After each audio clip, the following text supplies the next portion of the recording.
Report, powered by Bracket Heating, Air, and Plumbing.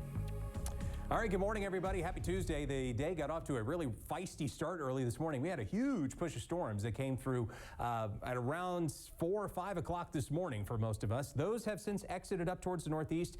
It did produce a tornado watch, but we did not have any tornadoes with that. No official storm reports that came in from the storms that we had this morning. They were loud and they were windy, but any of the official storm reports are farther towards the west, where we had possible tornado debris signature over towards southern Illinois. But those storms comparatively were a little bit quieter for us. Still got another window of storms to get through before we are in the clear. There's the area of low pressure up towards the north. Cooler, drier air is coming in back behind that, but up ahead of it, some warm and unstable air for us this afternoon. That's going to give us some additional showers and storms starting at around 3 and 4 o'clock this afternoon, lasting until around 10 o'clock. That's where we have that next window for some possible severe weather. Here's the severe weather outlook for our area.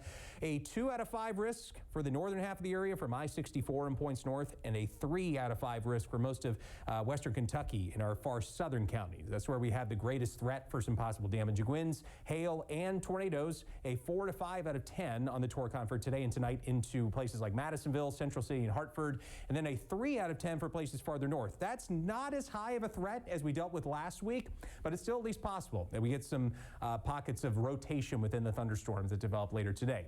Now, it doesn't take a storm to be tornadic for it to be problematic.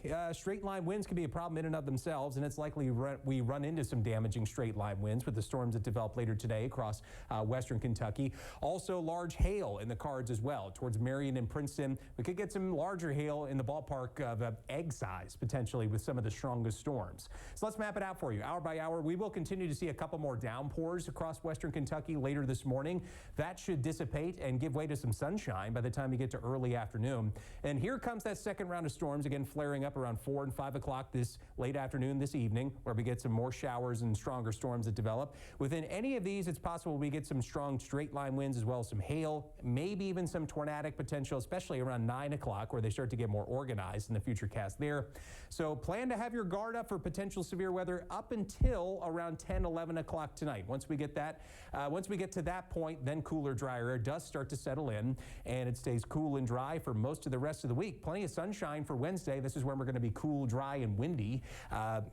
Possible little stray shower here and there for Thursday afternoon, but the rest of the week will be much, much quieter by comparison. It'll be much smoother for the rest of the work week, with the next rain chance likely holding off until we get to most likely Saturday and Sunday, with most likely some rain into the weekend, but fortunately no storms. So let's briefly mention that worst place to be during a tornado warning, that is mobile homes and vehicles. Make sure you're not driving later this evening if you can help it, with that chance for storms continuing. Wednesday, Thursday, Friday, again, much nicer by comparison before rain chances return by Sunday.